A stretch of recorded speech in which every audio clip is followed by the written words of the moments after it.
Jess, are you back there?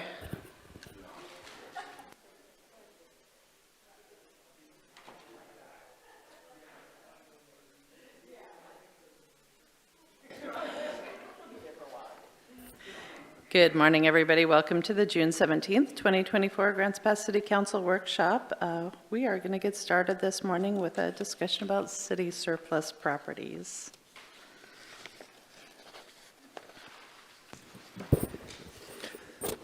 Oh, I'm sorry. Do you say you want to start with surplus?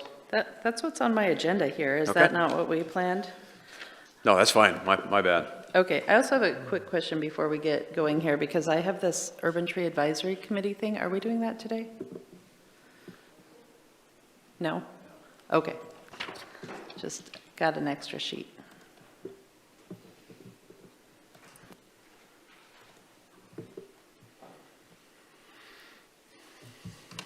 All right. Surplus property review. There's our subject for today: review city-owned surplus properties, barriers and opportunities, potential sale of land as housing incentive. This is ongoing discussion that the council and mayor have been having for a couple of years now. So just giving you an update, and so we can have a little bit more discussion on some of the outstanding parcels that we haven't talked about for a while. Here's where we're at in terms of quick history. February of last year, Aaron presented a list of city-owned parcels to you, and then Councilor DeLaGrange had done some research and put a couple of proposals forward on some maps. In May of 23, Jason and I made a presentation at a workshop that zeroed in on 23 different surplus properties.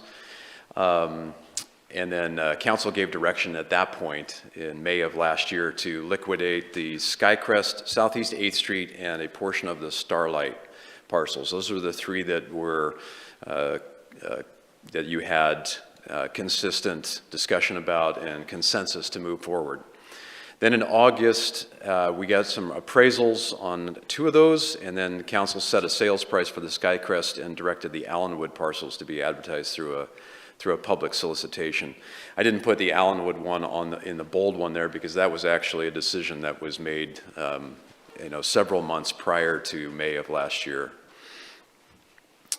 Then in September, we hired To The Point Land Surveying. That was the one that we have about 19 acres on over here between Sunset and Starlight.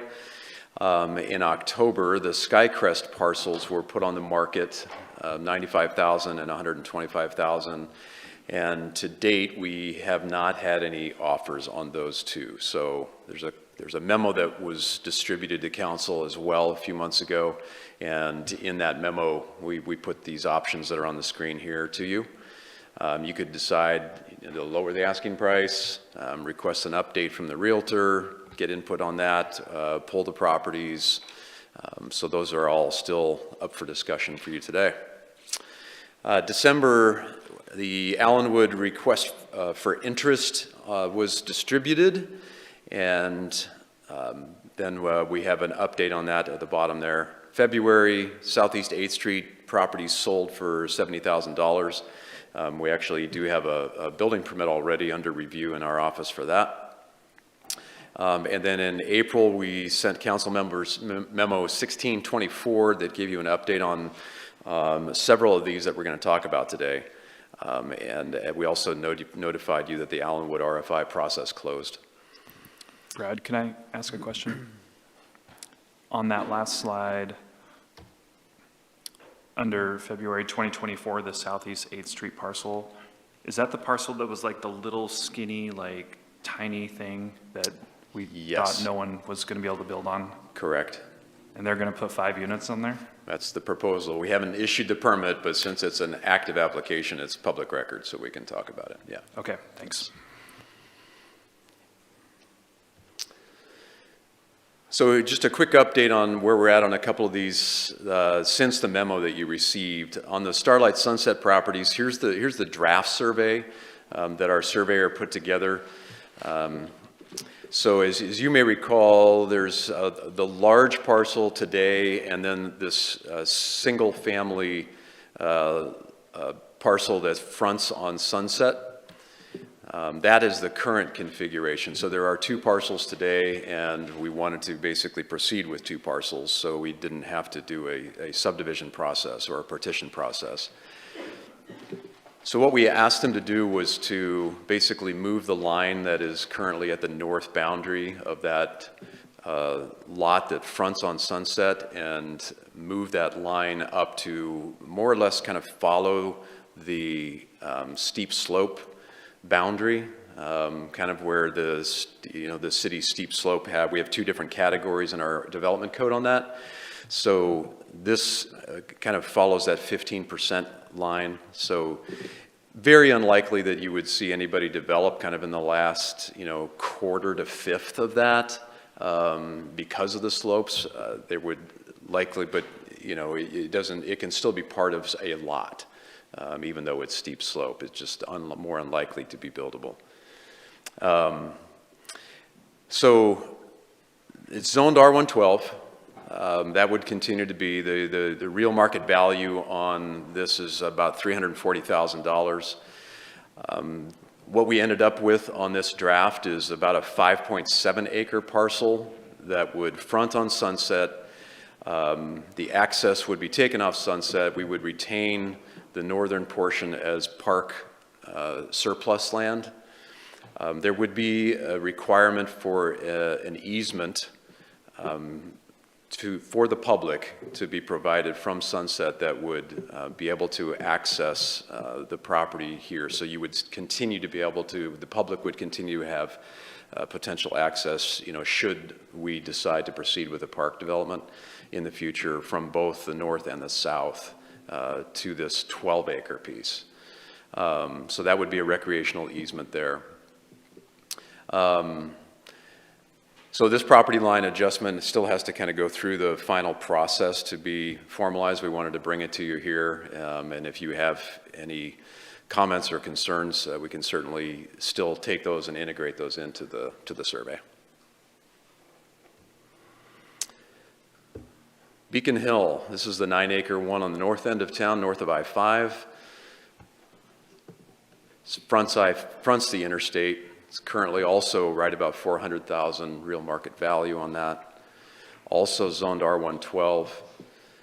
Councilor DeLagrange had before tossed out the idea of potentially subdividing off a couple of parcels there to provide some revenue for the Affordable Housing Fund.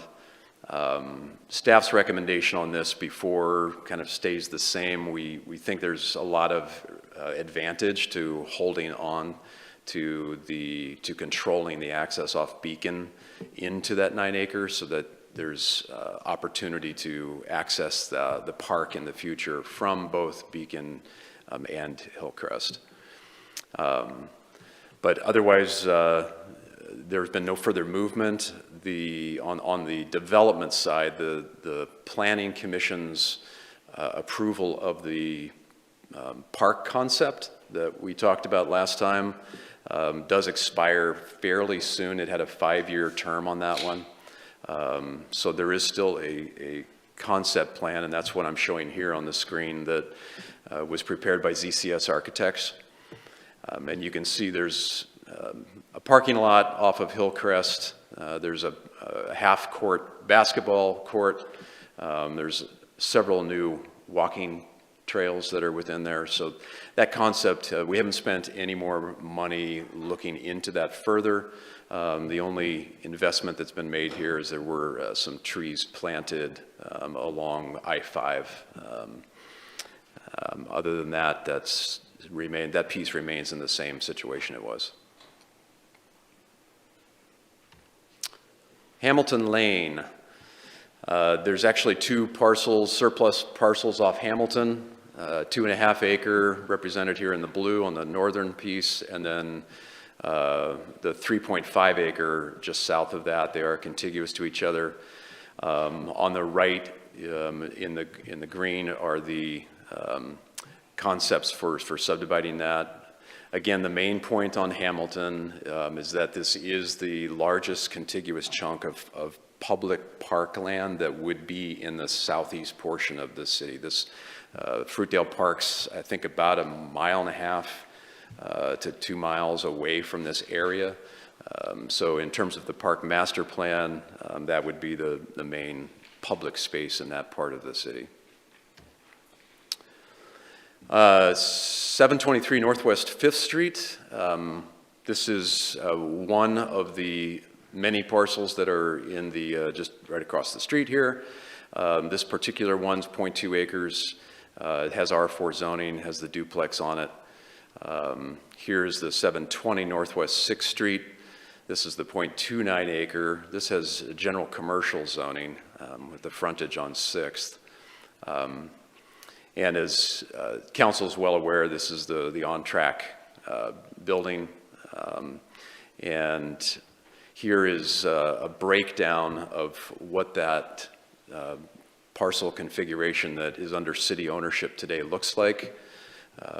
So the A parcel is the existing main employee parking, and then we just labeled those A, B, C, D, E, F, kind of moving around the horn there. So there are six parcels today, including D, which is the on-track parcel that they still occupy.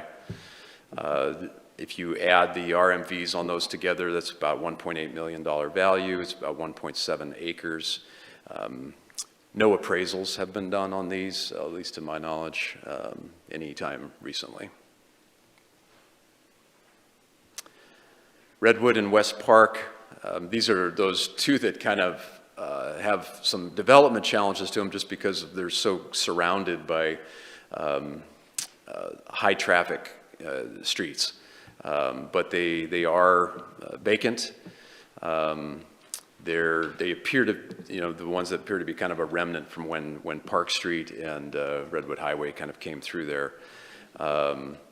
So both parcels together today have a value of $242,000. We have received a couple of inquiries on these, just sort of offline, just wondering about them, just, developers asking, but that was several months ago. There was no further discussions that took place. They did some of their initial due diligence, and that kind of was the end of that conversation. But so council last time did not give any further direction on terms of how you wanted to proceed with these two pieces. And then here's the Allen Creek properties. You're very familiar with because we've had a couple of recent annexations and rezones, as well as the city's stormwater, regional stormwater pond is out here. There is about 14 acres of a variety of different zonings today. The R18 zoning is what's here kind of at the north end. This is the city's stormwater pond that you approved recently. And of course, this is the area down below where the YMCA made a presentation at your recent workshop for a potential partnership on a future YMCA location. Call to action at your discretion today. There's both revenue and cost implications associated with all of these. Thank you, Brad. Council, do you have questions? Rick? Thank you, Brad. Could you go to the Starlight Sunset property? Sure.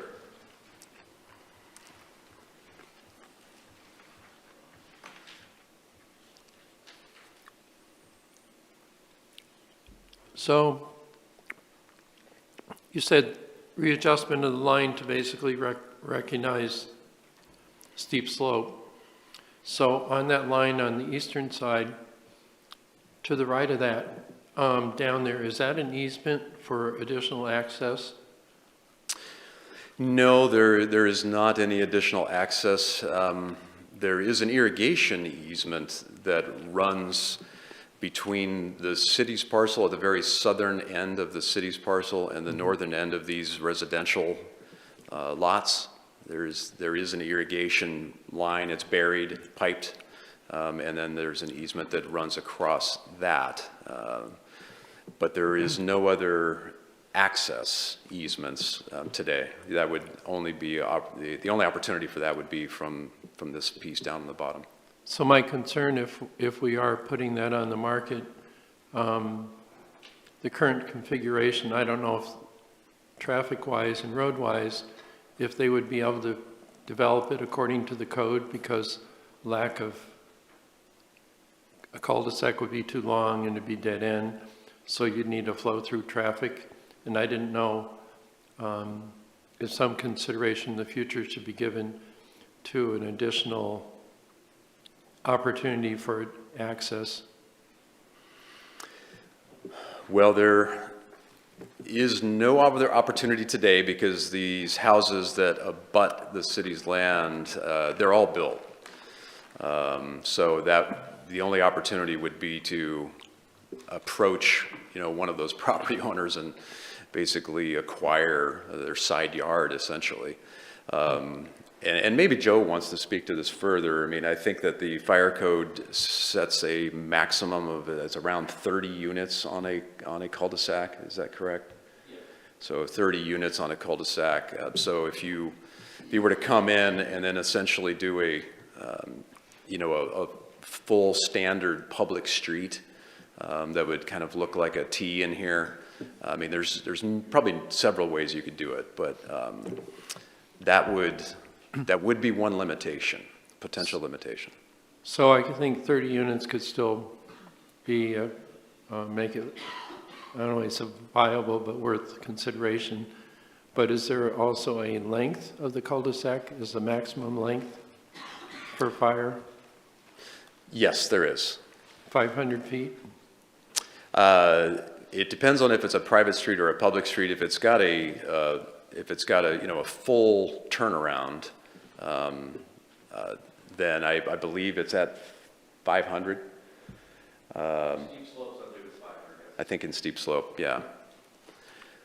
Okay, thank you. That answers my question. You're welcome. Brian? Yeah, thank you. I had a question on this one as well.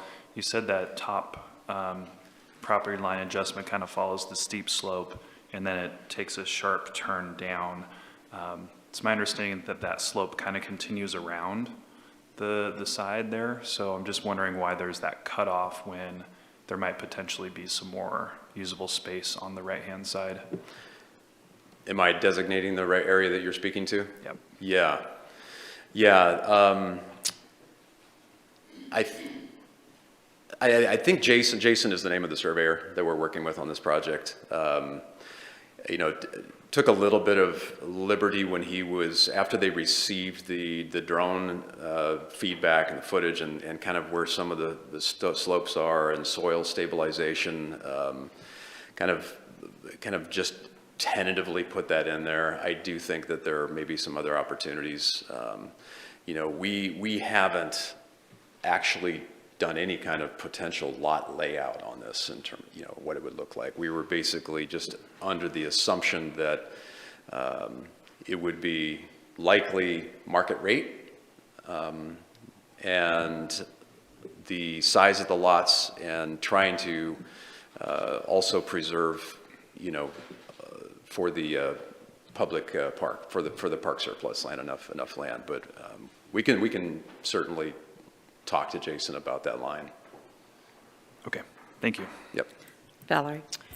Yeah, I have a question. I'm trying to figure out exactly where this is. I think I know where it is. Isn't there an old reservoir up there? Is that the piece of property that it's on? Close to? No. No, what, okay.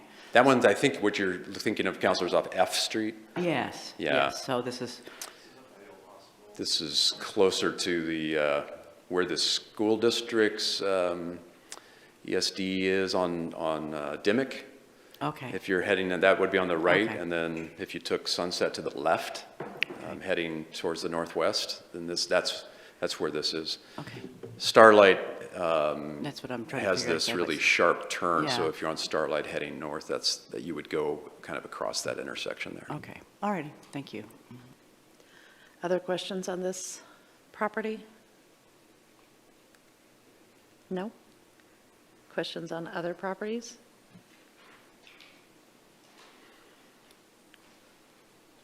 Brian? I had a question on the Allen Creek slide.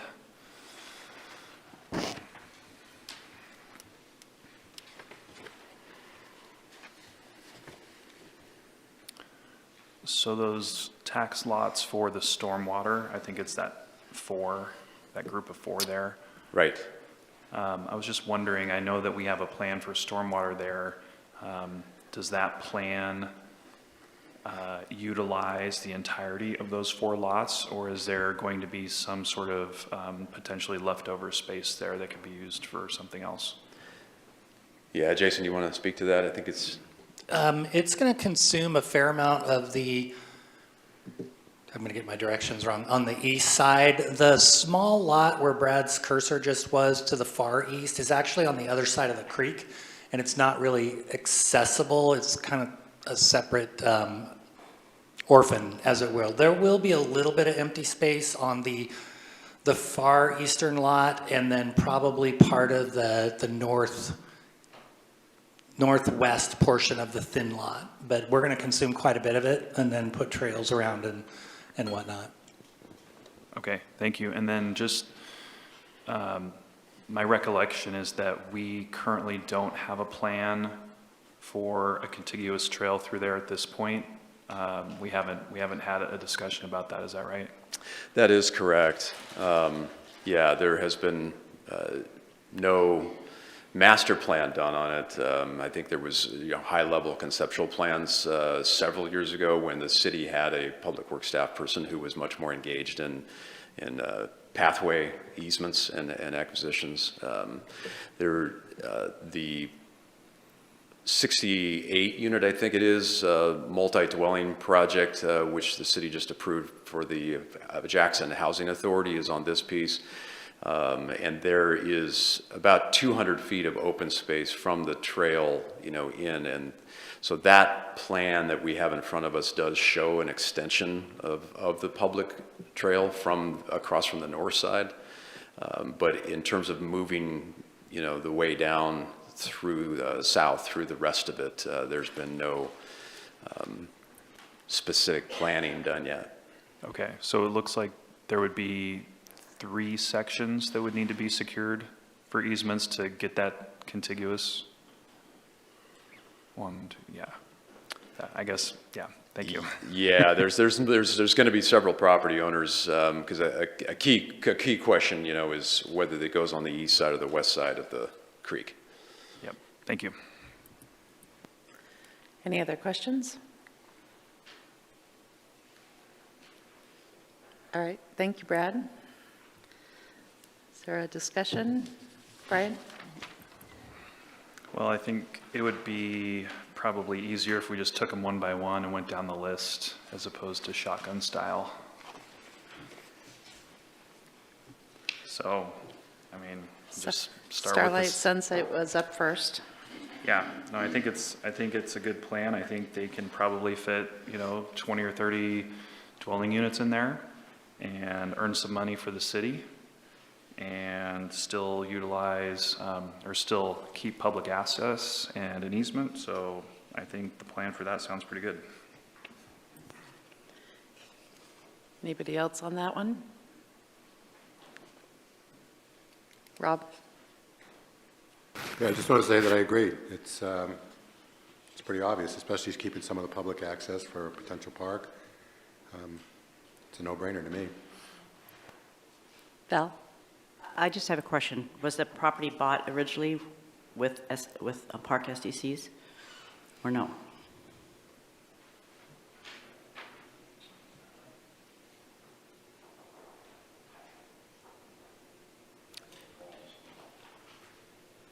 Who knows? We do have some research on that. We can look up that right now real quick. I was just curious. Just escaped my mind whether it was or wasn't. Sorry. Okay, We'll thanks. look that That's up. fine. Okay, thanks.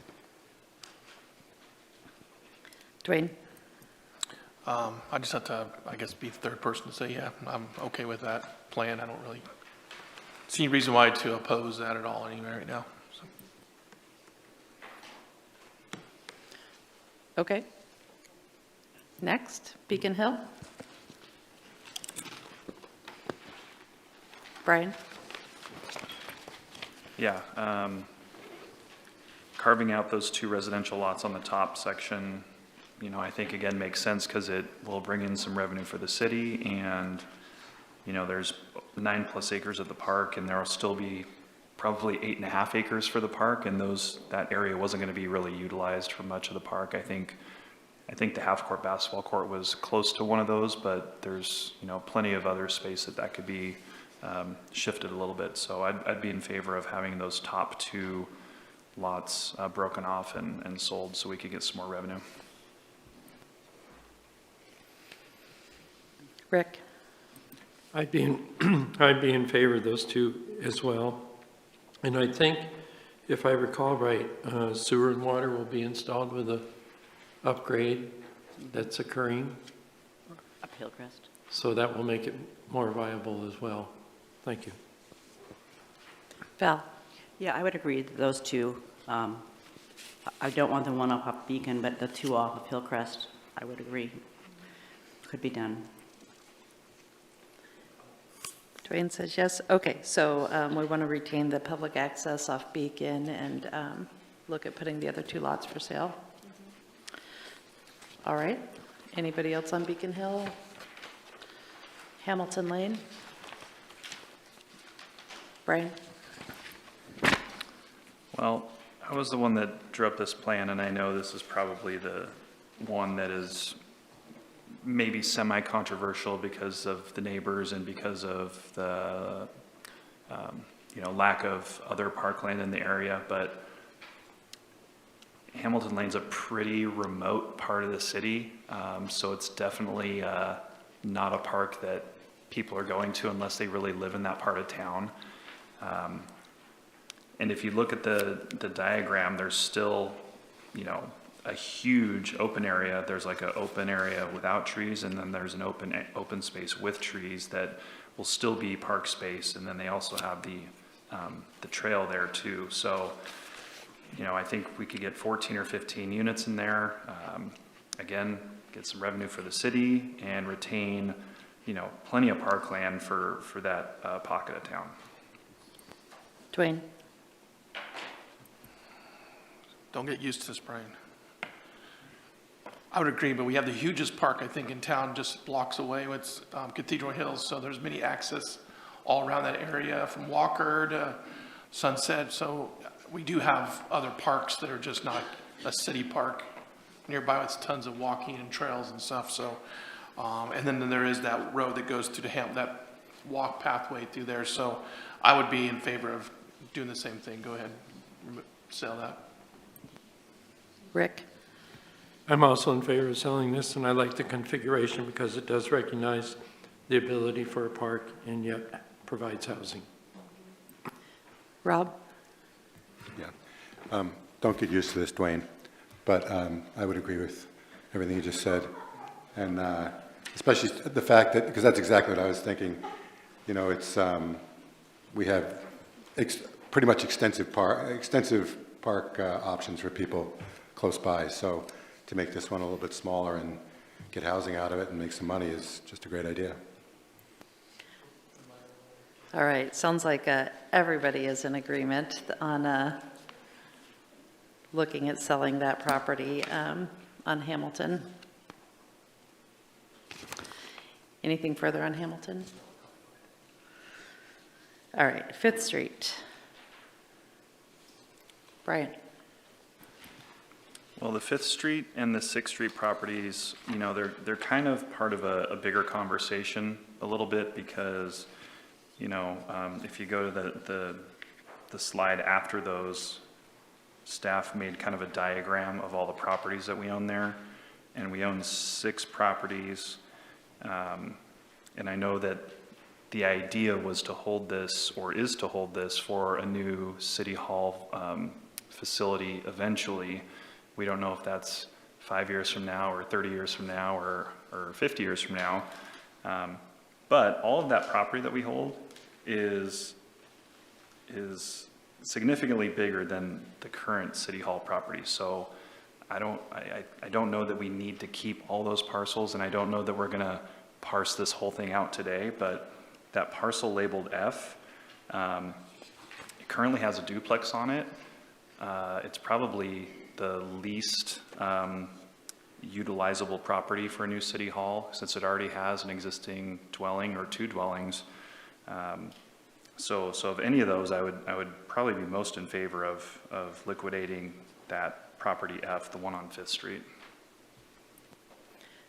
Joel and then Dwayne. Well, the other thing, I think it's a wider discussion also, is not just City Hall, but fire and public safety for a new firehouse. And I got, you could have it on that location, you already have the land, and then you could sell the place up at Hillcrest, or depending on the fire needs and the analysis, you could have it at both places. Or the other option is, and this is even a wider discussion, and instead of the revenue from this going to system development charges, the revenue can go to update the facility at Hillcrest. But I do think that's an immediate need that we need to look at, and we've kind of put it on the back burner. And this is kind of like money in a bank account, all this land that we have, and it's capital. Obviously, it's land, it's capital, and capital is what can be used, is what is needed for the fire facilities. So that was one of the thoughts I thought in terms of a broader exercise. Dwayne. Well, if we're going to sell, what number is that, F for 248, I'll recuse myself because I want to buy it, but it's worth more than that. So I won't be voting on that one. But I think C, I think we need to have that conversation again about making that a parking lot at some point. We have a lot of people still parking on the street and trying to find parking, and I really hate seeing that thing just a piece of gravel with whatever across there, so no one can park there. It's that is a usable piece of property. So I think we need to bring that back to, hey, if we sell something or something has some extra money, let's pave it and put a parking spot in there. And we can't touch E yet because obviously it's still occupied. And I don't see them moving any further on their building down there yet, so I'm a little concerned, and E and D are kind of connected together, I believe, aren't they? So, yeah, that's where I'm at with those ones. I don't think we can touch much of it right now. Are you all interested in having a discussion at a future date just about the city's needs for regarding both the fire stations and City Hall and these properties, maybe? Okay. Yeah. All right, let's plan on doing that, and we'll move on to Redwood West Park for today.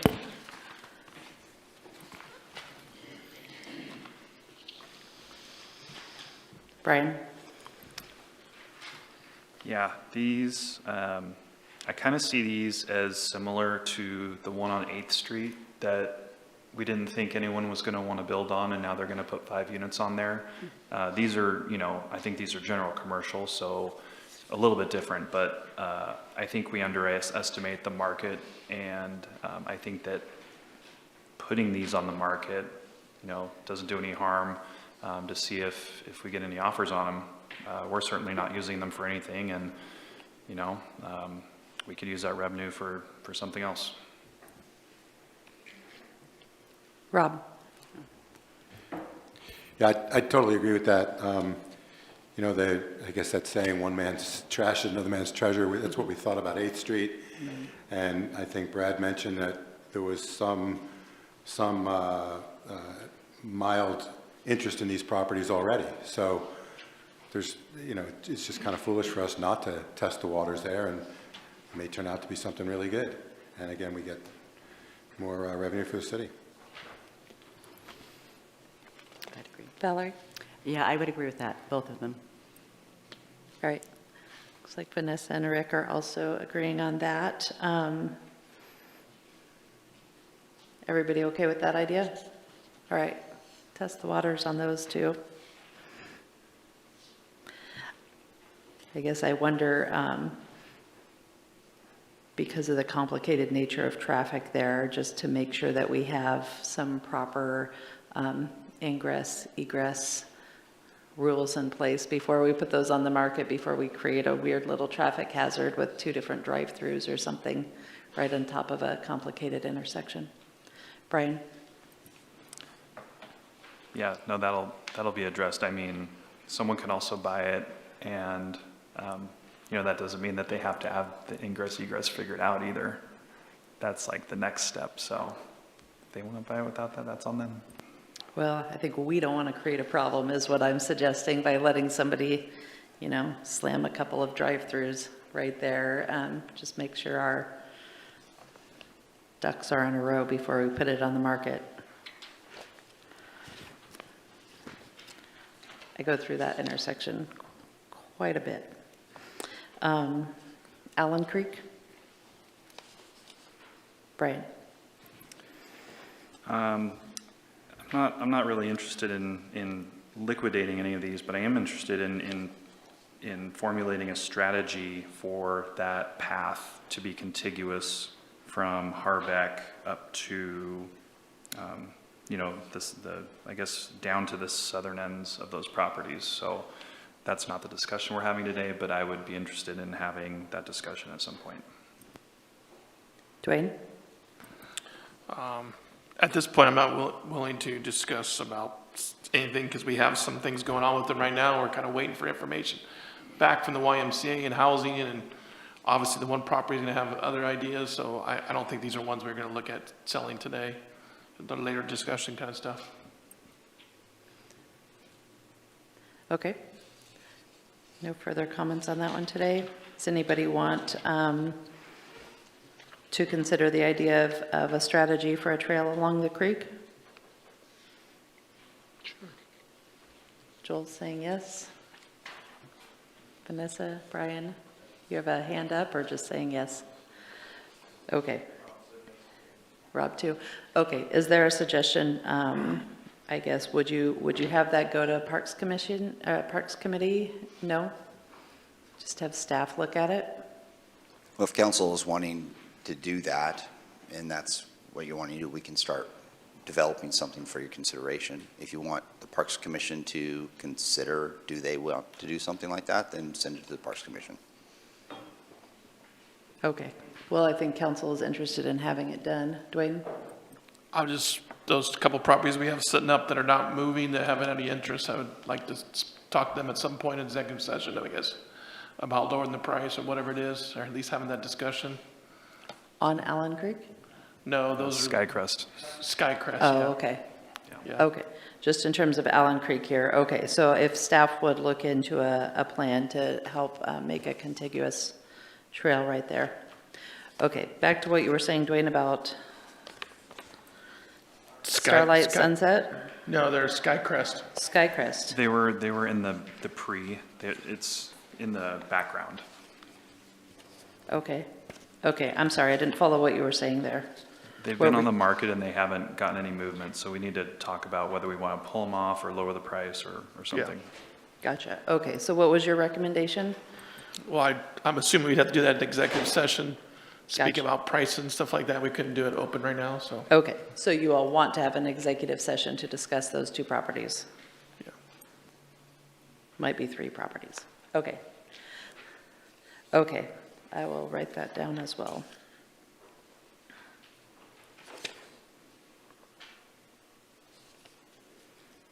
Okay, and then we'll add into the executive session the other properties that council has recommended, and we'll talk about the potential sell price. Does that make sense? Okay. Okay, anything further on this topic of surplus properties? No? All right, breezed right through. Next up, land use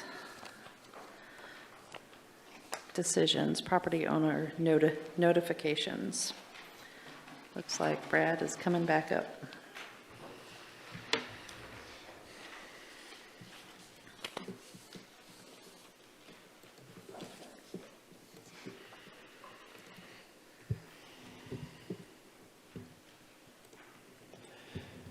So this topic on today's agenda, I believe, originated with Councilor Pell and maybe a couple of other councilors. The city has a policy, as you know, for mailing to property owners within a certain distance of land use applications. And so this topic today is essentially a revisit of that. And what is the state rules? What is the city rules? And is the council interested in potentially amending those? So that's our subject. It does relate to the council goal to provide cooperative shared leadership involving council staff and the community. So the next three slides are really what does the state say about radius mailings and notification on land use actions, and then we'll talk a little bit about some other cities in Oregon as well as the city of Grants Pass. So at the state level, ORS 197-797 does state neighboring property owners are entitled to mailed notice if their property is within a certain distance. And then the next slide will show what those are, both in an urban growth boundary as well as outside. They set different distances for those depending on where you're at.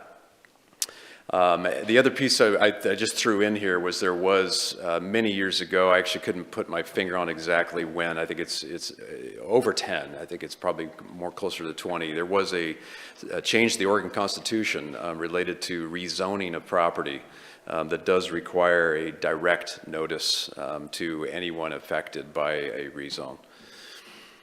So here are the three main types of land use decisions, and these just kind of tangentially relate to today's topic because the type of decision does relate to the type of notice in terms of the state requirements. So you've heard these terms thrown around a lot: legislative, quasi-judicial, and ministerial. We just thought I'd throw these up here just as a quick reminder. So the legislative actions, those have to have at least 2 hearings. Typically there's one before the Planning Commission, one before the council. You are not bound to make a decision on legislative. They do involve a pretty high degree of discretion, definitely more discretion than what you have with quasi-judicial actions. They often, set general policies or general ordinances. There's examples there: comprehensive plan amendments, development code amendments are legislative. Quasi-judicial has a minimum of 1 hearing. The city is bound. Those are the ones where we talk about the 120-day notice, and that you have to make decisions within 120 days. That's also ORS. Those are quasi-judicial. Subdivisions and variances, we have others, but those are examples of what those are. And honestly is kind of at the crux of today's discussion, because that's usually when we're talking about an applicant who comes in with a development of some sort, and it's on one piece of property, and that's usually the ones that are triggering the specific mailers. Most of the time, the legislative affects the entire city, and we do a different form of noticing for those. So we're really mostly focused on the quasi-judicial today, and then the last type of land use action, there's the ministerial. Those are the ones that are staff level, which neither the council nor the planning commission usually see.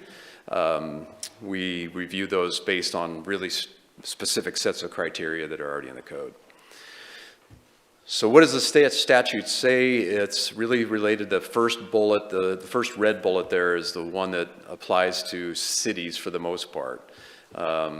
You do have to give hearing notice to the applicant and to owners of record that if you're in an urban growth boundary within 100 feet of the property.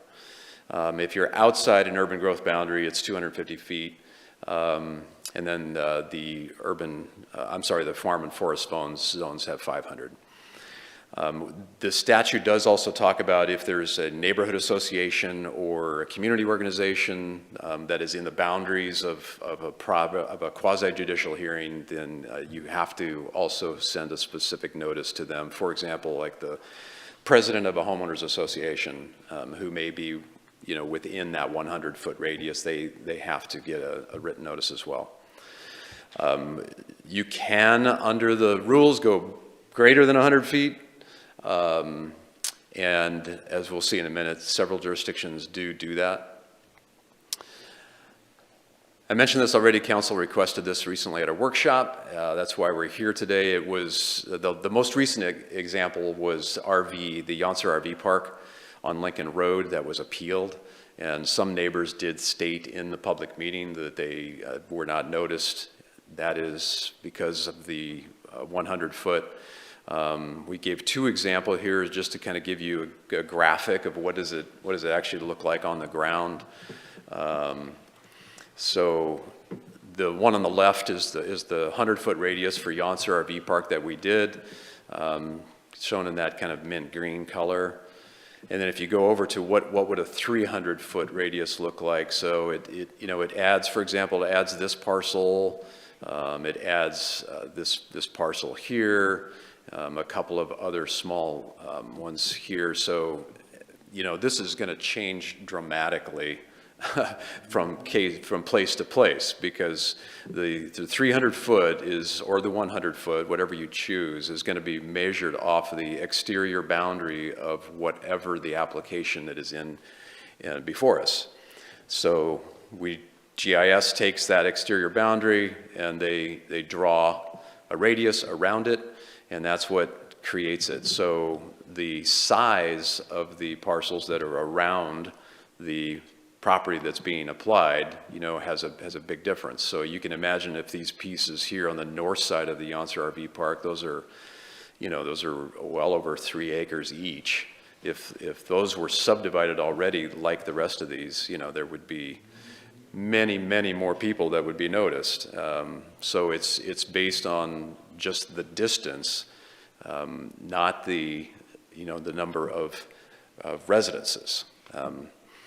And that is one of the challenges with just picking a distance. We do have to be consistent. We can't really kind of pick and choose, if you will, about what type of application. That is something that DLCD staff were pretty clear about. If you can go greater than 100 feet, but once we pick that, then we should, stick with that in terms of quasi-judicial hearings anyway. Here's here's a little bit more information on Yonsor. So that their proposal included 87 RV spaces, but the more significant thing was the 100-foot radius captured 19 properties. A 300-foot would capture 57 properties. And then, of course, if you went with a 200, it'd be somewhere in between there. And then there's just what the mailing cost difference is. Standard subdivision, I don't believe council saw this one. This one went before the Planning Commission recently. This is off of Redwood Avenue, out near George Tweed. So this is on the north side of Redwood Avenue. So on the left again is the 100-foot radius, essentially right across the street. We do go across public streets when we do this mailing. So you can see on the opposite side of Redwood Avenue, there are properties that are contiguous, and those also did receive a notice. So in the 300-foot, it kind of adds on the other side of Kokanee. See on the 100-foot, no one on the other side of Kokanee got that, but if you used a 300-foot, there's 2 blocks here that would be captured as an example. And then on the south side as well, you would capture a few more. So this one, it was a difference between 24 mailings on a 100-foot and 77 mailings. Here's just some of the cost breakdown on what's involved when we're talking about mailings. Today, this changes, as you know, postage prices and everything else. It's about 91 cents per mailing. We just kind of picked a number and said if for 60 mailers, by the time you print and fold and seal and stamp and put those in, about 15 minutes. So that time in terms of labor costs is not in there. You're not obviously talking about a dramatic difference, but If you go from the Stanger example, it's 19 mailers versus 77 or something like that. So, it's that much more time to do the prep.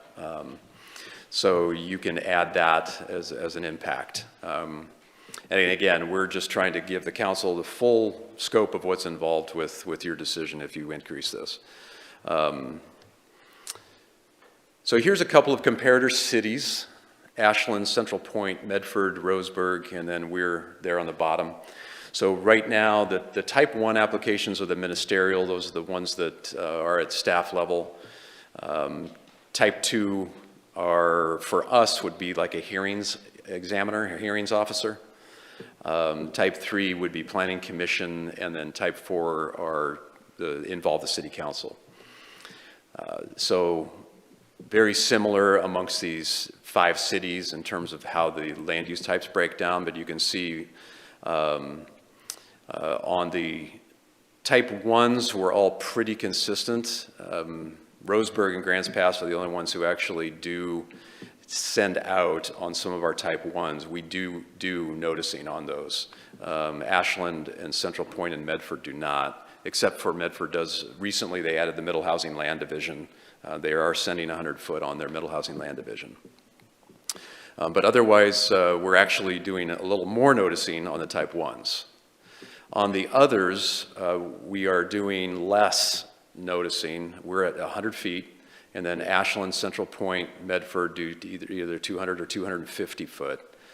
And then one of the big differences is the on-site postings. Ashland on the type 2 does the on-site posting, as does Medford and Roseburg. And then Central Point has the on-site postings for their type 3s. So here's an example of one of those. Tried to find one from Oregon, but I couldn't. So here's one from Tempe, Arizona. I have worked in 3 jurisdictions where we had these. Honestly, the jury's out in my experience on these. Typically because they are not often placed in a place where it's easy to pull off your car and read it. And if you did it large enough, this sign here is not going to be read by anyone traveling in a car.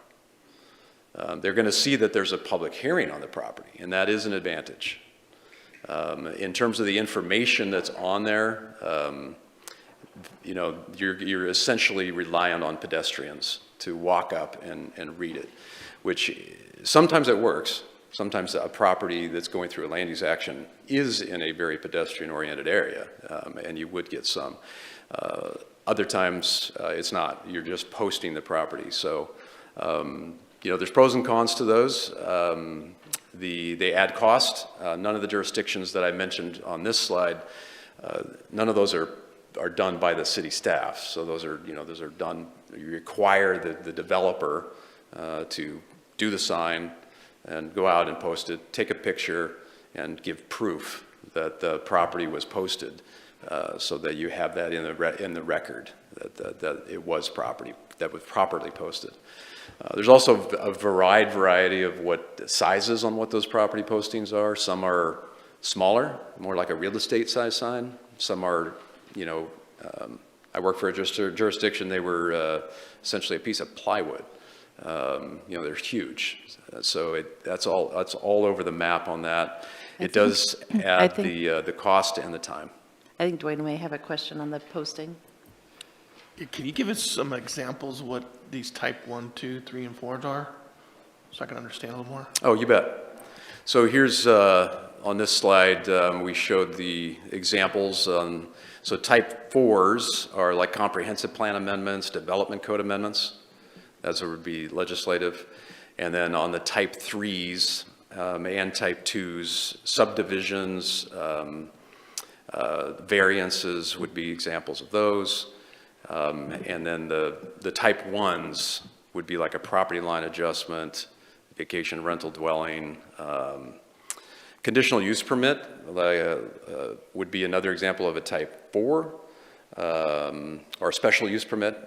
That would be a type 4 like you've seen with the shelters. So does that help? Any other questions at the moment? All right, we can, oh, Rob, go ahead. So you mentioned that a sign like that, a developer would have to put up on a potential site. They wouldn't have to. I mean, some cities do it, the staff does it, but my see. point was just that, most cities require the developers to do it just because they don't have the bandwidth. So right now, the cost of these mailings is borne by the city or a developer? Developer. So all the different, when you talked about staff time for mailing and wear and tear on the copy machine, et cetera, is the city paying that or is the developer paying that? So we build those costs into the fee right now. Obviously not the property posting because the city of Grants Pass doesn't do property postings. Right. But the radius mailings. Right. Yes, those are built into the to the application fees. Okay. All right. I don't think this presentation made that clear, but thank you. And so the other question I have is on for notices like this in the last, say, 3 or 4 years, how many of them have been sent out in Grants Pass? I mean, you gave 2 examples here. So how many total get sent out? So we have that coming on this slide. I'll just jump to it. So on the far right here, type 1 and 2s, we had 70 in 2022 and we had 74 in 2023. And then in the type 3s, 4s, and 5s, we don't really do 5s, but there were 41 of those in 2022 and 45 of them in 2023. So you would combine those numbers to get a sense for that. All right, we can jump back and continue your presentation. Okay.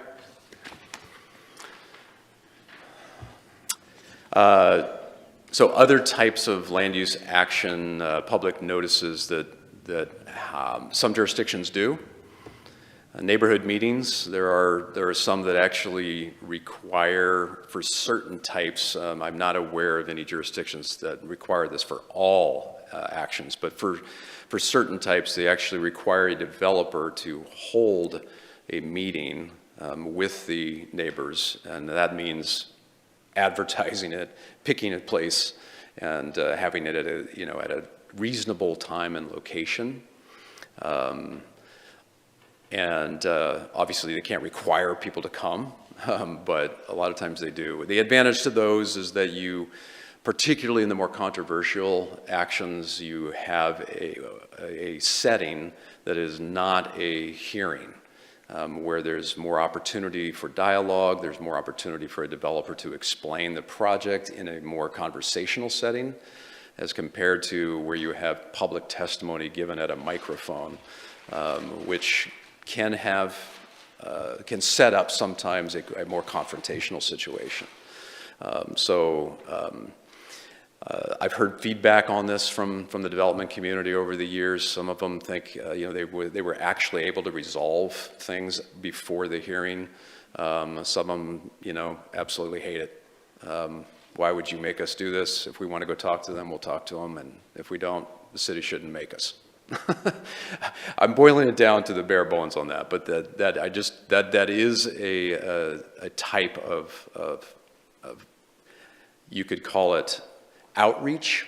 Probably is better than notice, because usually that is going to come from the applicant and not from the city. Property postings, I think we already covered that. Several jurisdictions are doing those QR codes so that you could grab a website pretty quickly and go to the link.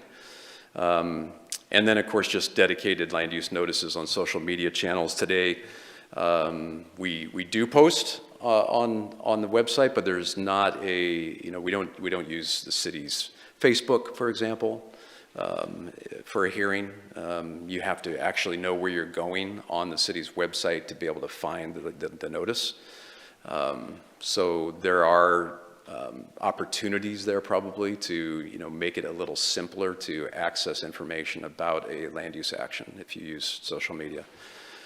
And to that point, there was a study last year by the Pew Research Center, and they were looking at kind of these different types of public notices, from print publications to radio to television to digital devices. And you can see kind of what the change has been over time, 2020 to 23 across the bottom, and then the different types are here. So how often do people get their information related to land use actions? Digital devices, clearly more than double, closer to triple the other methods and the other mediums of channeling out that information. So that is a big change from when most of the ordinances related to land use actions were written, 70, 80 years ago, when newspapers were the primary form of getting out information. So that's a big shift.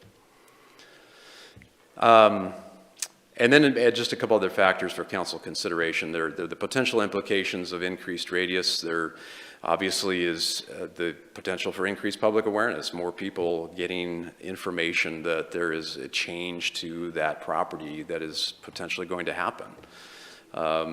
You also have increased people with standing, meaning in the appeal, for example, like the answer, you don't have the ability to appeal unless you either give written testimony or oral testimony.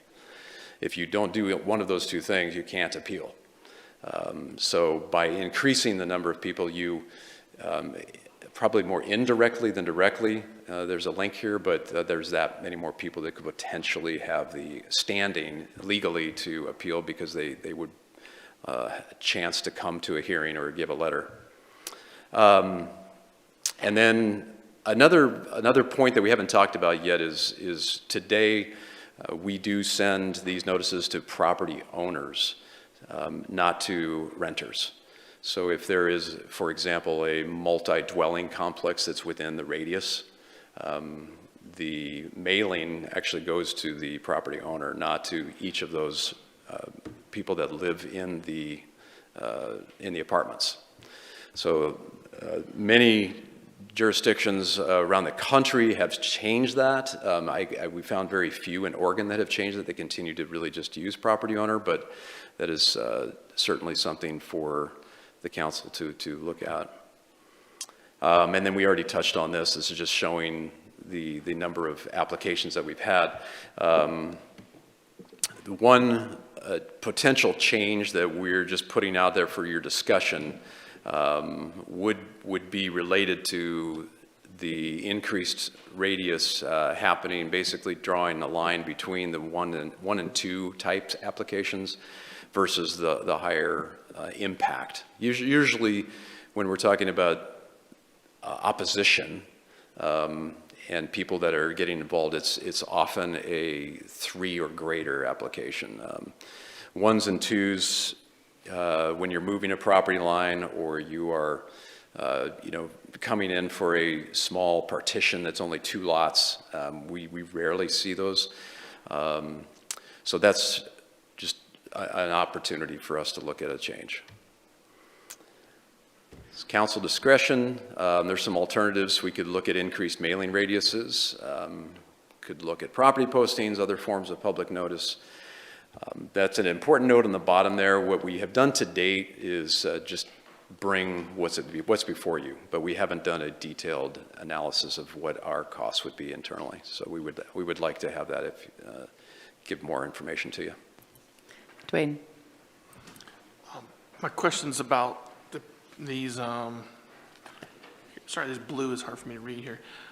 Amount of hearings we had, or amount of people that have applied, how many of them were contested or didn't go through? Did all these units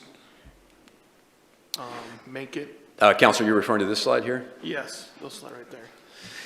Yeah, so we have had very few formal appeals over the last 5 years. I think we've had 5, I believe. Yeah, so that's like taken to a formal appeal. Now, that does not include opposition. We didn't do that calculations. I mean, we do receive comment letters from neighbors often. Sometimes they're just wondering, what is this about? Can you give us more information? They're not necessarily opposed. They just want more information. Sometimes they are opposed. Occasionally they're in favor. But we would have to go and find that. I would say it's, if I'm just ballparking, it's less than half in terms of somebody who takes the time to actually write out a letter. And the people that appeal, are they winning or losing?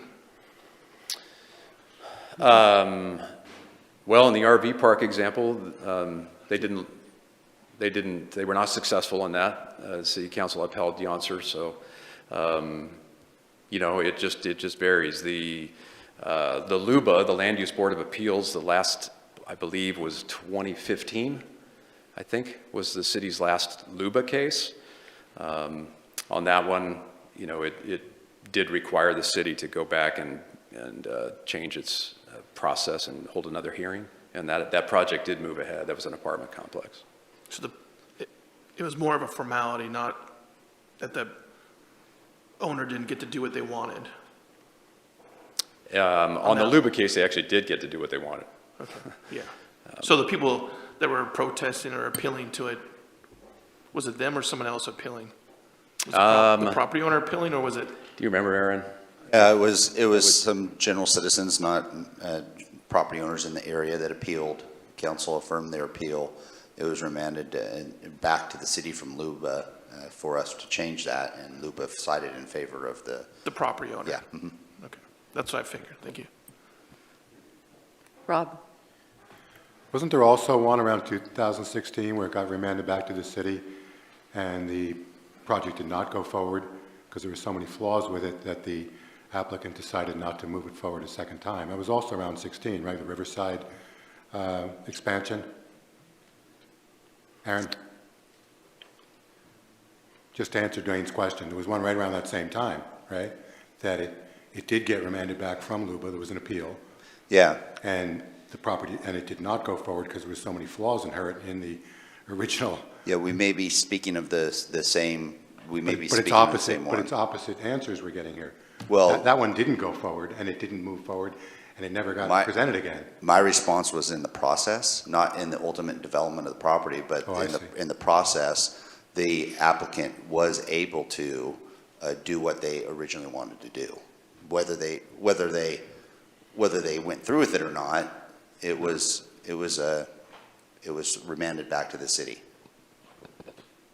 Okay, then we're not talking about the same thing. Yeah, The applicant did not do, was not able to and did not go forward with the project. The project is not there today. And they were not allowed to do it in the same way today because of the appeal. And I think that answers Dwayne's question, at least in that particular. I could be wrong. I think that's the question you were asking. I wanted to know if the property owners' rights they were winning their cases, or the people that were contesting the stuff they want to do on their property were winning, because I just want to know property owner rights were being succeeded versus someone complaining down the road because I don't like what you do on my property. Right. So I guess the property owner was also, the person trying to do the project is a property owner. Yes. And then the people appealing were also a property owner. So I guess I'm confused. Well, they were their own property owner. They weren't their own property of the person that wanted to build or what. That's what I was looking at. It's like, I want to build something on my property, but you don't like what I want to do, just like Yonser's property. How many of those kinds of people are winning because they don't want you to do what you want on your property? That's what I was asking about. So the majority of those appeals that occur either at the Planning Commission or the City Council are not, the appeals are not affirmed, because we do have that process and we stick to criteria. And so the Planning Commission's focus is on the criteria. They make a recommendation to Council based on criteria. And the majority of the time, Council is lockstep with the Planning Commission based on their findings of the criteria of the specific development.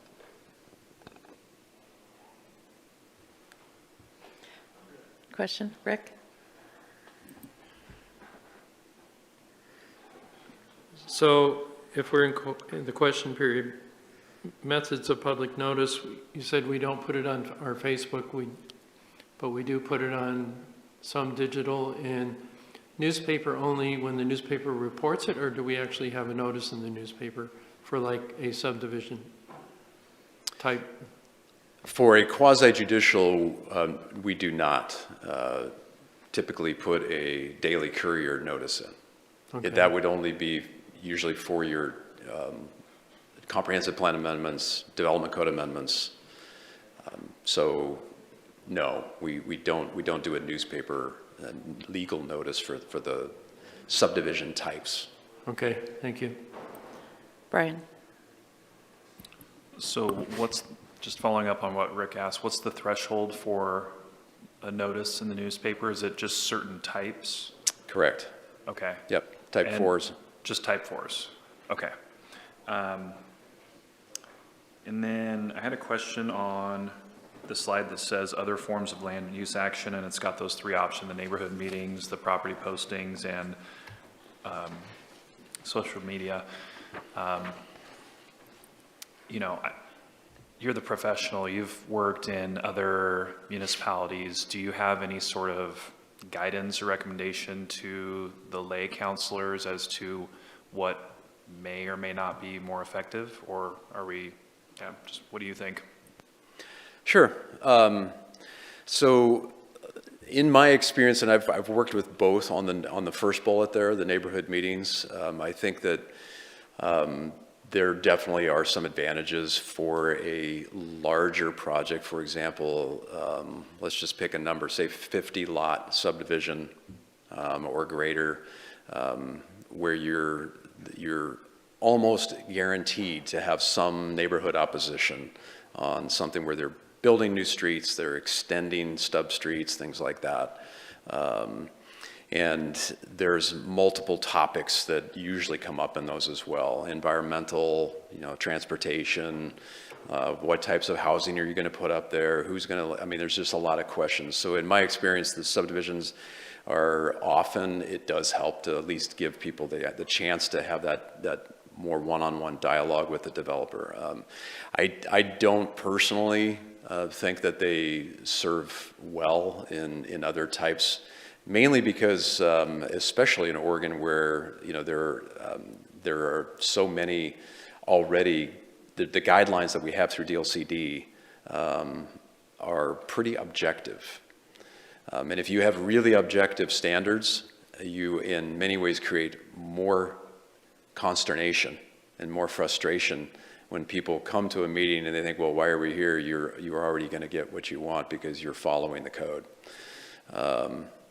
So the property postings, I do think there's some value in having that. I will be honest, I'm concerned about right now with the planning staff load, because you do, even though we're not putting them up necessarily, you still have to track it, and you're still dealing with increased numbers of inquiries. But I wouldn't personally support those. I think that in all situations, I think that the Central Point example is a good one where they don't do them on the type 2s.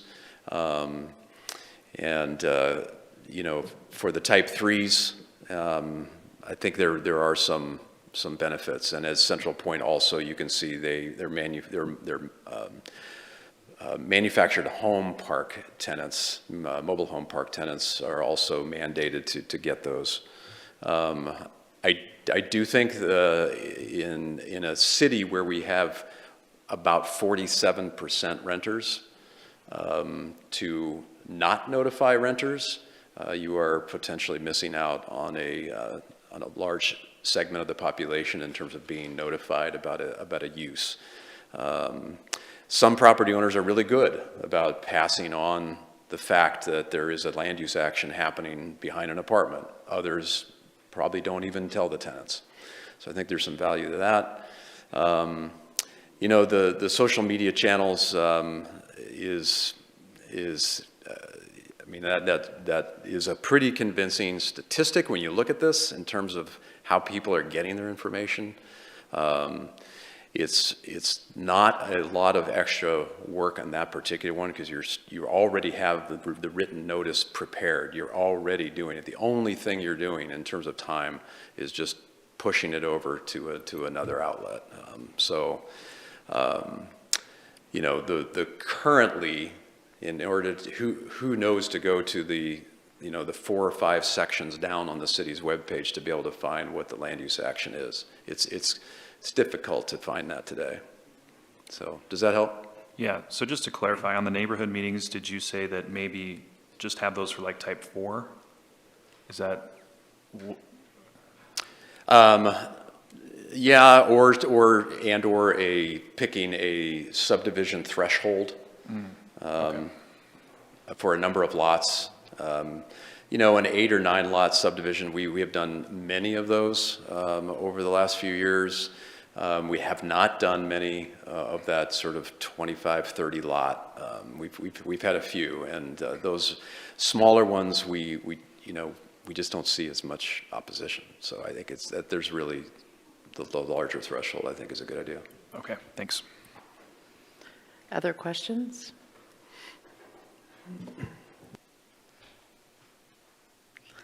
No? Thanks. While you're still there, Brad, this isn't exactly a question, but I just wanted to point out on, if you could flip to the map on the Stanger subdivision. You know, with the larger radius around, it's just kind of interesting to me how, you know, it would appear very random to the people who get noticed, because there's that one kind of across the street, that cul-de-sac. So all of those people are getting notified, and yet some of the people who live closer by the way you walk, right? If you were just across the street on the, I'm not sure what that kind of curvy street is there. I can't read my map here. But is that George Tweed? Okay, George Tweed and Redwood Avenue, there's about 5 properties right there, like go north, up, I don't know if it's north.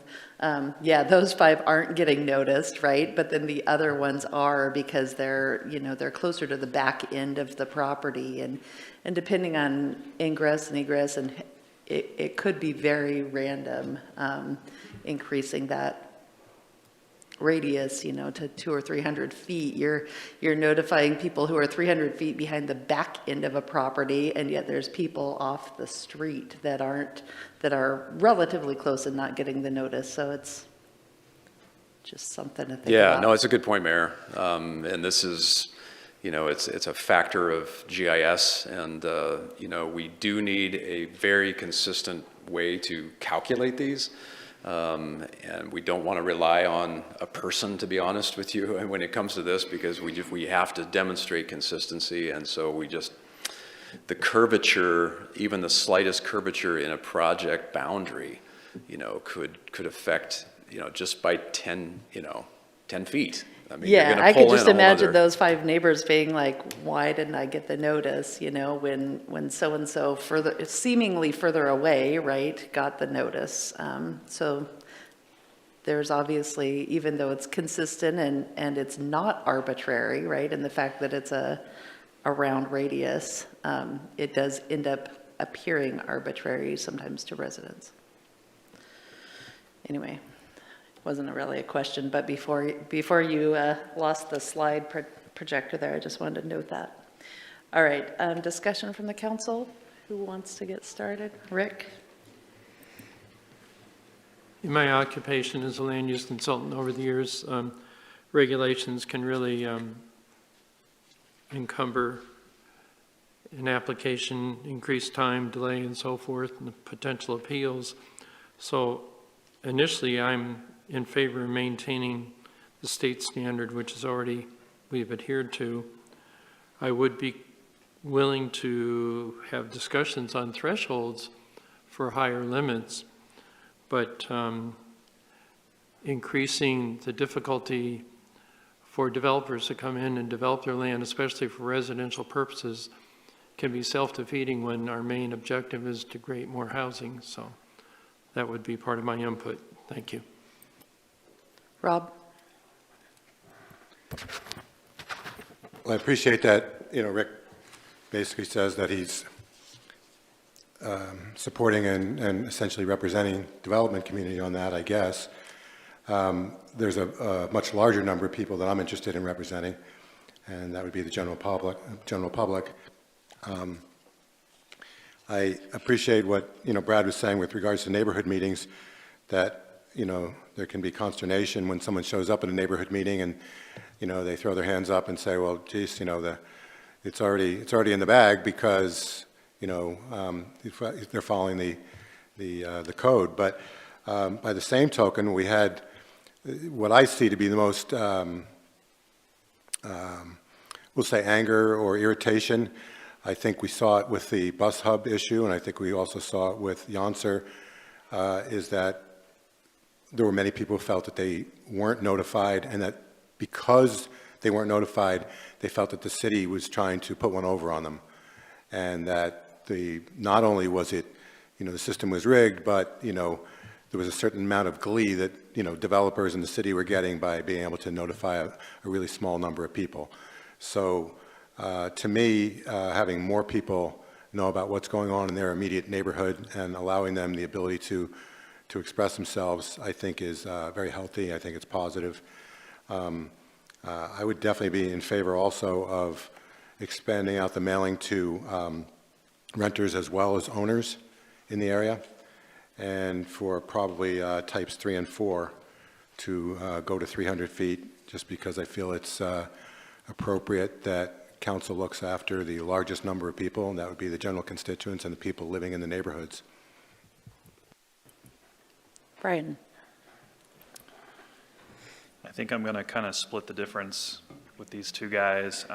Just looking at what other communities in Southern Oregon are doing, we're pretty much in line for type 1. The other types, other than Roseburg, they're all at 200 or 250 feet.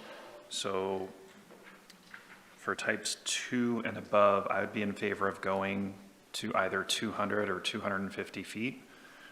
I'd be okay with 200. That's twice the radius we're doing now.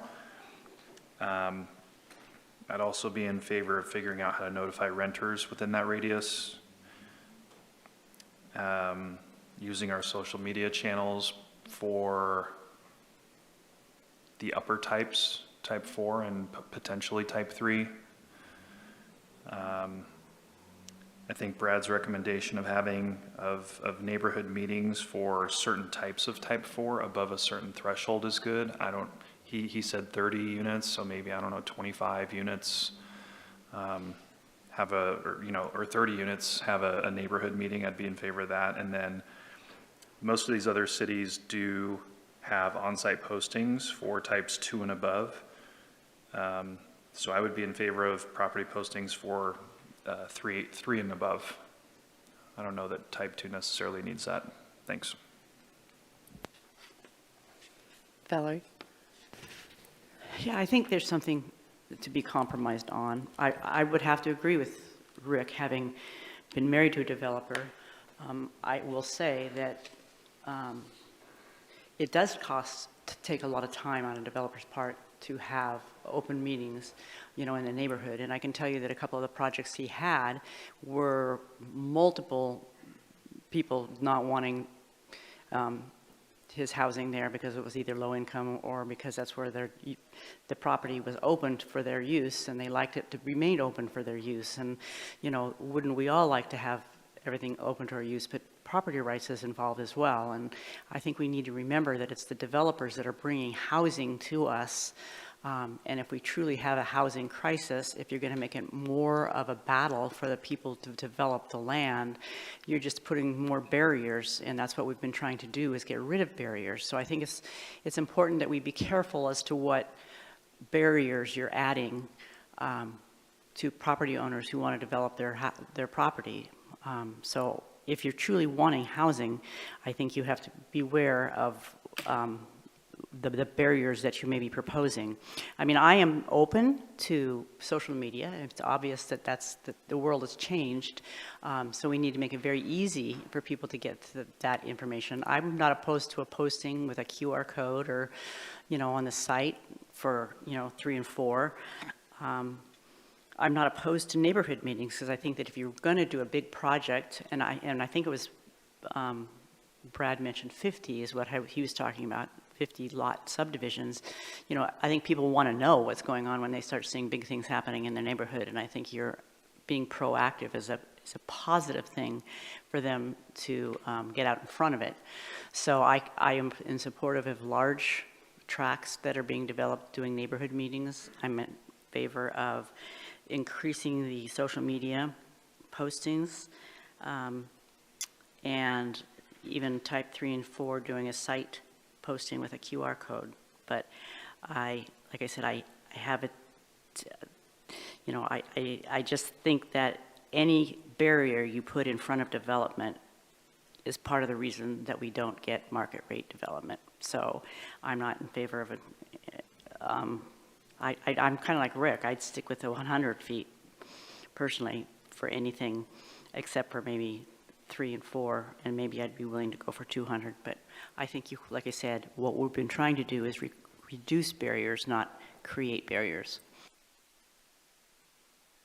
Dwayne? I'd have to agree with Valerie the most on my side. I talk to a lot of home builders, and I'm having meetings with them and talk to them about stuff, and we're already the most restrictive state there is on building. And here we are, we're talking about being more restrictive. And I'm trying to find ways to be less restrictive to buyers, and builders, and I hear complaints that it takes so long.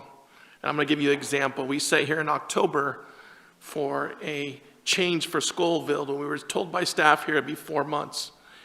We are at 8 months, we've already voted on it, and 8 months later, that change has not taken effect because it had to go to the state too. So 8 months later for a change, we're still waiting for that to be changed. Even though the council voted on it at 6 months, when we were told 4 months it would take, 8 months later, we're still waiting.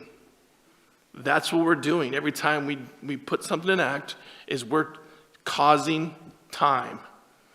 Nothing gets built fast here because of our restrictive rules that we have in this state. And that's why I was asking that question earlier, is because we are so restrictive. That's why nothing really makes it through appeal, because we are so restrictive on people building. When some other property down the street wants to appeal for it, they're probably going to lose because we are so restrictive. That builder has taken so much time to go through the process to apply for permits and all the other stuff and restrictions. We're not like other states. You want to build something, you build it. That's pretty much how it is. So I would compromise a little bit with what Valerie said, but I do not want to make things more restrictive for builders. I want to get more housing down the ground and get more things moving in this city. Rob? So I've sat here through this entire presentation, I'm listening to what people say, and I have no idea where Rick or Valerie or Dwayne is coming up with what you're saying. No one here is talking about making any more restrictions on building. We're just talking about the public knowing about what's going in their neighborhood and potentially being educated as to being able to come to a hearing, being able to find out what our restrictions are, to find out where they have valid concerns or where their concerns are not going to be addressed seriously because of the way our code is. No one here is talking about changing any of the restrictions. We're just talking about letting people know what is going on so that they can comment on whether they feel it's appropriate one way or the other. I mean, I haven't heard anything about making development more difficult or making anything more restrictive. And the other inconsistency that I just don't really get is when, Valerie, when you say you'd be okay with social media or QR codes, according to the information that Brad presented, that's likely going to reach a lot more people than an extra 30 mailings, because that's approximately the difference between 100 and 300 feet from the examples they gave is roughly 30 mailings.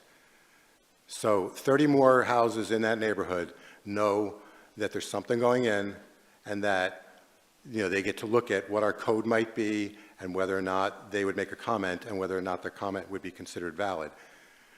You put it on social media, it could be a lot more than 30. So, you're basically talking against yourself there if you're going to support one but not support the other. But again, I didn't hear anything today about making anything more restrictive. It's just letting people know what's going on in their community, which I feel is what the city council should be doing, is representing the constituents, the largest number of constituents. Vanessa, then Brian, then Rick.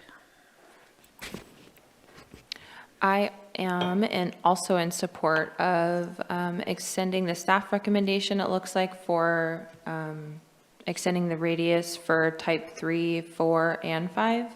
I don't necessarily know that 300 feet is necessary. I think doubling it to 200 or a little over to 250 would be adequate. I'm also in support of the digital notices. I think that's a really easy way to reach a lot of people. I also like the idea of the on-site notices. In almost every city that I've traveled to in the last few years, this practice is done. And so it seems like a really widely used practice. And I also like the idea of extending it to renters.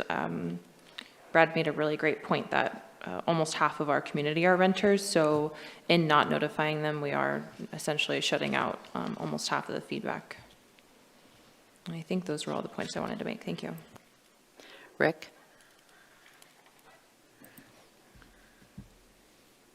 So I don't have a problem with extending it to renters and social media. I think that's, again, given today, it's appropriate. I don't want to change the footage because I realize we're notifying more people, but it just opens up the door for opposition. And I've seen over time that whether a person has a valid or invalid concern, they have the ability to appeal it. The initial appeal normally comes to City Council, and then after that goes to DLCD, and it can totally slow down the project, and it could be, for some cases, makes it so the project does not occur. And I feel the community good is in having housing, if that's the focus. And for one or two individuals to come forward and stop that, I think is a burden on the developer. So thank you. Rob? I guess I'm just going to say one more point. When Rick says if one or two individuals could come forward and stop a development, that means that the developer was trying to do something that our development code was not appropriate, because it's going to have to go through the LUBA, it's going to have to come through council, and council has to follow criteria. So someone can't stop it if everyone's following criteria. To me, notifying less people is people trying to get away with something behind the public's back. That's just not okay with me. Rick? So Rob, I'm not saying they should not satisfy the criteria. No, that's a minimum. I'm just saying the more hassles you add to a development, people will either not even bring that development forward, or they can walk away from it. Thank you. Valerie? Yeah, I would just like to say, Rob, and I get where you're coming from, but I don't think you have the experience in the development world. I don't know that you've developed properly. I don't know if you've been down that road of knowing. I mean, I would even say with the Yonser property, the reality of it is suddenly people brought up the fact that there wasn't a public safety, and so that became something that was going to stop it. So you get people together who have an issue with something, and they accentuate, and they don't know the criteria, they don't understand the criteria, and so you get some people wound up, and then they start shooting at anything, and that automatically slows it down because suddenly there is an appeal or there is something else going on. And I just think that seeing Rick, who has been in the planning, myself, who has been along for 40 years with a developer and watched some very valuable property in this very community that was tried, that got people all riled up. And many housing units that would never have been built had they not pushed forward and had to go through that process. And I have seen it slow things down. And I just think that in this day and age, we just need to know, I mean, there's nothing wrong with people, you know, but what you do is you end up getting frenzies of people who want to say what a person can do with their own property. And I don't believe that that is what our country was meant to be. Dwayne and then Brian. Valerie kind of hit what I was going to talk about, the Yonser property and people trying to stop that. And there was 2 councilors voted no, I believe, on that one, after the frenzy of the scare tactics by certain individuals in the community that when the property owner already went through all the things to develop that property legally, and here we are, we have someone here trying to appeal it, and for no really valid reason, really, it made all the criteria that the state of Oregon came up with in the city, and now we're going to try to stop them because we don't like what they're doing on their property. And we also had that over off of Clover Lawn, the Crestview. That property was, you know, obviously was stopped for other reasons, but we had people that didn't want that to be developed because there might be, and I live over there, they're making all kinds of assumptions that these are going to be drug addict veterans or something crazy that wouldn't even, that's not even part of the process. What someone puts on what someone puts on their property is not the process. So I don't want to muddy the water more for builders and developers. So that's where I stand. Brian. So I don't think that increased notice is a burden on development. If the UAPC is doing their job and the developments are meeting the criteria, noticing should have no effect on the outcome of the development. So I've heard mild consensus, so I think I'll just try out a motion to direct staff to bring these changes forward to us at a business meeting, moving the noticing from 100 feet to 200 feet for only type 3 and 4, having a neighborhood meeting required for type 4 only above, Brad, did you say 30 or 50 units earlier? I think I said 50. Okay. Well, then I'll say 50. For the neighborhood meeting type 4. For property postings, I think those would be appropriate for type 3 and 4. And also beginning to notify renters within those, the radius, and starting to utilize social media for noticing as well. On the social media, is that also just 3 and 4? Yes. Is there a second? Seconded by Vanessa. All right, so what he had recommended there was 200 feet. This is on types 3 and 4, doing a 200-foot notification, a property posting, social media posting, and on the neighborhood meetings would only be type 4 with more than 50 units. Did I catch everything? Yeah, I think there was also notify renters. Notify renters. Okay, so both renters and owners within the type 3 and 4. Okay, in the 200-foot radius. Discussion on that?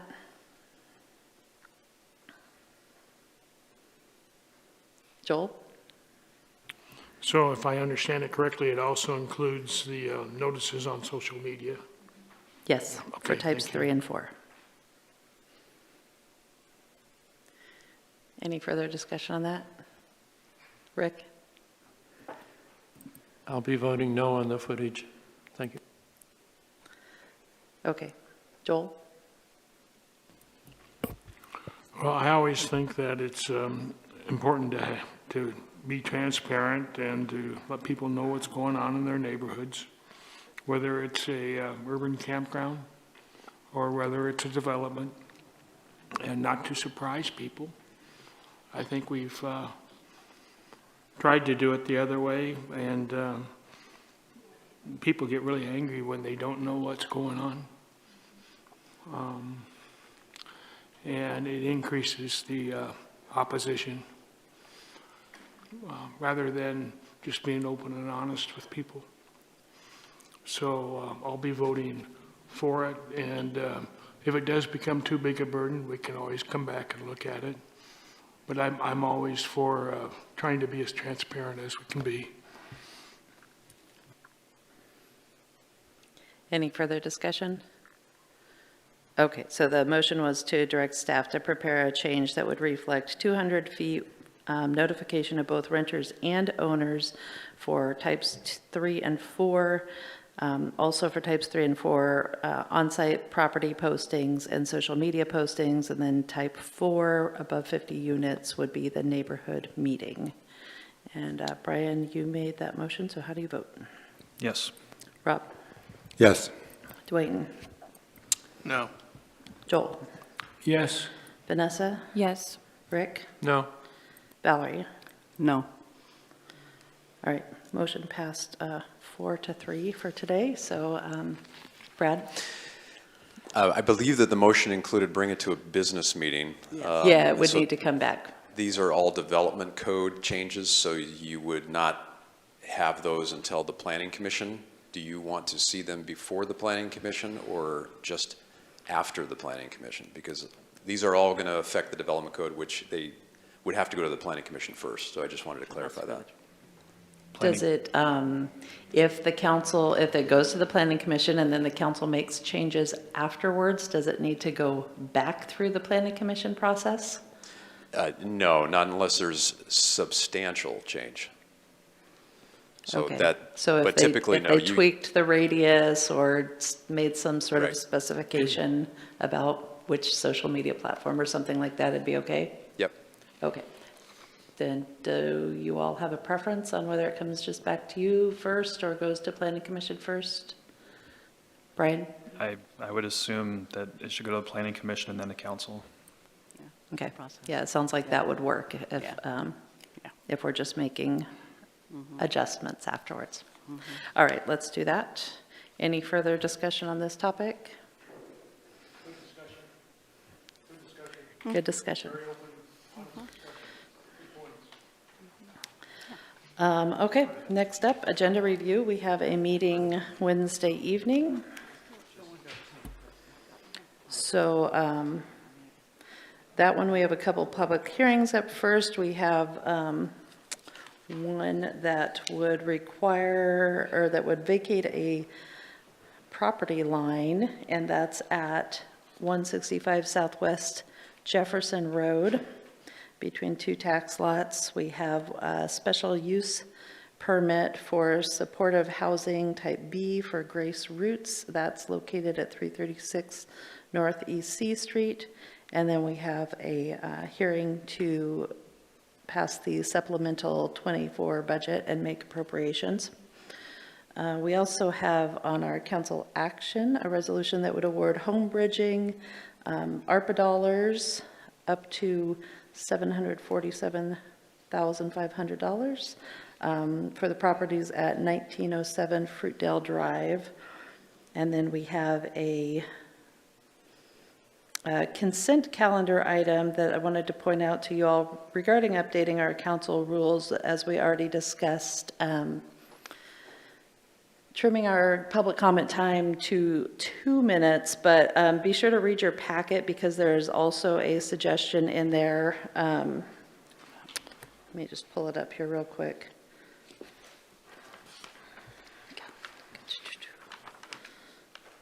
I had opened it to the correct page earlier and then lost it. So there's a note in here regarding attendance, council attendance, and attending remotely. That's also part of your council rules. So be sure to read that section, and that's not something that we previously discussed. But if you have any questions about that, we can pull it off of consent or either today or Wednesday and have that discussion. And then we have the URA meeting where we're going to, where we need to approve the budget that was punted forward from the last meeting, and a couple of other URA-related issues, and then appointing a member to the Tourism Advisory Committee. Do you have questions about Wednesday, Val? Well, I think there was 4 members. If you look in the committee, they say that we're appointing 4 members, and here that says 1. Tourism Advisory? Yeah.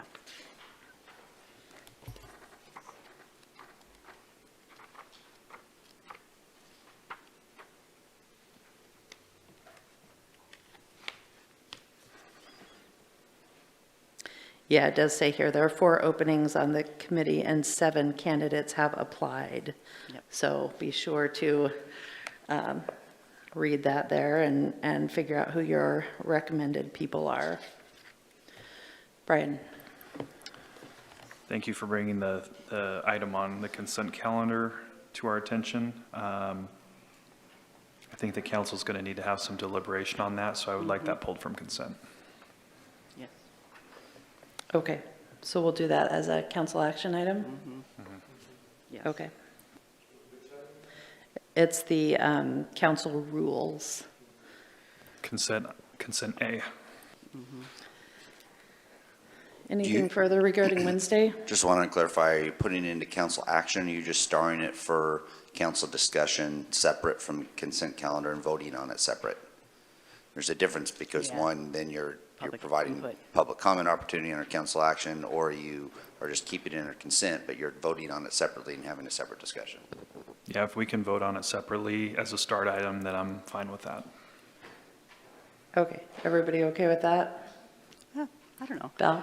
I don't know. It might be a bad idea to get, I mean, I guess part of me feels that part of that, I would be interested in how people felt about it. I mean, if it doesn't bother them that we're not here and we're only, so I wouldn't mind getting input from the public as to their thoughts as to whether they want us here or not. Okay, so you want to do that as council action? Council action. Okay. Anything further on Wednesday? Okay. And then we have a couple of changes coming up. First of all, we have not received that Supreme Court decision yet. As of this morning when I checked, they actually hadn't posted anything today. So, yeah, they had been telling us Mondays, but then last week they did post some updates on both Thursday and Friday. So, apparently their routine is to change things up on us. So our plan at this point is to, as soon as that decision is made, we'll give Aaron Heisel 5 minutes at least to review it before scheduling a special executive session with you to catch you up on exactly what the decision means. But kind of stay frosty for that, I guess, within the next week or two here. He will talk to us as soon as he can after that decision comes out. And then we have our next workshop scheduled our regular workshop scheduled for July 1st with the water treatment plant update, talking about Caveman Pool again, and an executive session regarding property. And then we canceled the July 3rd meeting because we had a very light agenda, and then we've added a special meeting on the following Wednesday that will be a time to discuss time, place, and manner regulations and hear from the public. The idea is that we're thinking we should have, a week, 10 days, 2 weeks maybe to kind of digest what the Supreme Court decision is and then have a public meeting to learn more about what we can do reacting to that news. Yep. So if I remember correctly, Aaron Heisel told us that if it was basically, we'll call it a Grants Pass, City of Grants Pass slam dunk at the Supreme Court, it would go back to the Ninth Circuit, and within a couple of weeks, they would basically just formalize that they are retracting essentially their last order. However, he said that if it was a more nuanced and surgical decision, it could be 6 months before the Ninth Circuit actually, it will go back to the Ninth Circuit, and it could be 6 months before the Ninth Circuit actually unscrambles it all and gives us actually what the decision means to us or is. So I got no problem meeting, but to tell people or to put it out there that we're going to actually have something of substance in the middle of July, it could be 6 months or more away, according to our legal counsel, if we remember. If I remember Yeah, I correctly. mean, obviously, depending on what Aaron Heisel says and what the decision is, we'll have to react, but we just did block this time out for now. If it needs to move, we'll move it. We have to make room reservations, and we actually are, potentially moving the Planning Commission out of the chambers here on that night so that we could have a meeting. But I think, you all know, obviously, this is a national case of significant importance, and it's been a major topic here in town for a few years. So we want to provide some sort of opportunity to publicly address the future. And if we can't talk in detail at that point, so be it. Dwayne?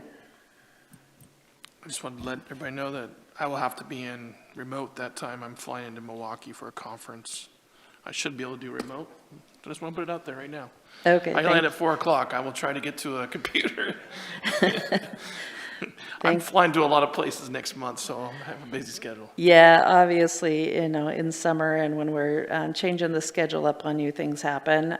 But yeah, that's why I wanted to bring this to your attention. That meeting is out of sequence. And then on that same Friday is when we have planned to do the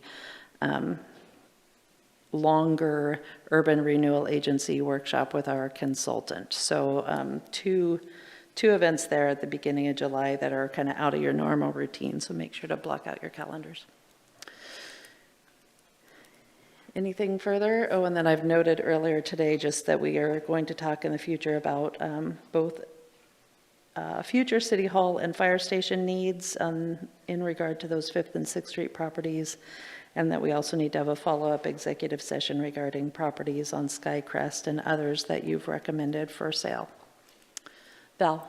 This isn't having to do with the agenda, but it's just something I talked to a couple of constituents Saturday at the Porch Fest about their concerns about the skate park.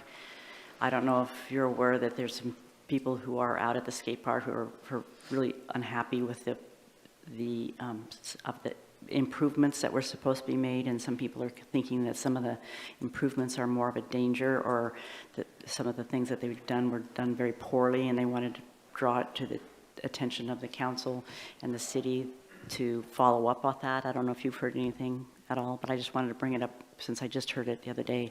I said I would bring it forth to the city.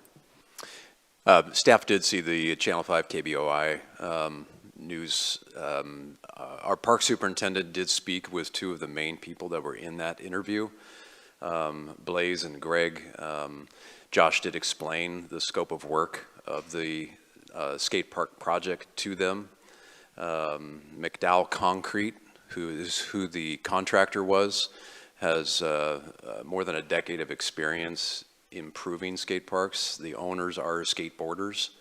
I think a lot of the concern to date has revolved around the type of material to fill some of those cracks, and the fact that there's, I think, some confusion about, do you just fill it with concrete, which of course we don't want to do because concrete expands and contracts, and so it has to be able to move a little bit, but it will firm up a bit. But they did not seem moved by Josh's conversation with them, as is apparent, since they did go to the media. So at this point, we continue. Our engineer did go onto site to ensure that the scope that was in the notice and that we put out was done correctly and per the specs of the engineer, and it was. So that doesn't discredit, their concerns, certainly, in terms of wanting to hear them out and work with them. So we will continue to do that. Is the work on that project considered complete at this time? We had it closed, I believe, last week to do a couple of final reviews. Some people got access to the property sort of across the creek, even though it was fenced off and gated. So, but I believe at this point, you know, it is open. I didn't confirm with Josh this morning, so sorry I didn't do that.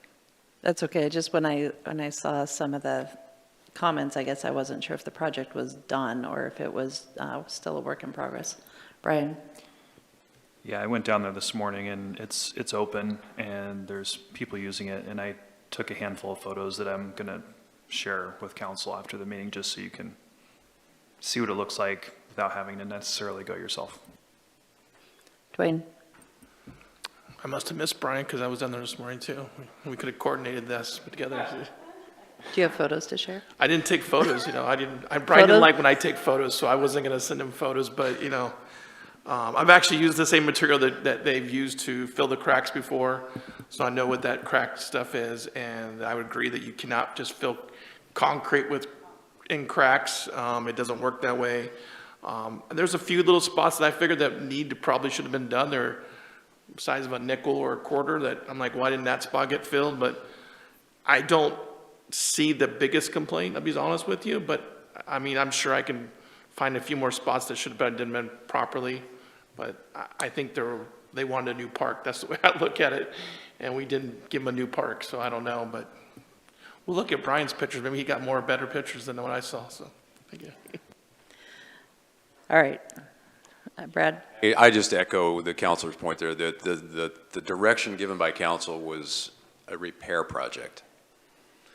That this was always intended to be a repair project. That was not intended to be a complete renovation or replacement of the skate park. So that is what we did. All right. Thanks for the update on that. Anything further related to the agenda today? All right. Brian? I move to adjourn. Seconded by Valerie. She really wanted it too. All right, all in favor of adjourning today, say aye. Aye. Any opposed? All right, hearing no one opposed, I guess we'll adjourn and see you Wednesday night. Bye.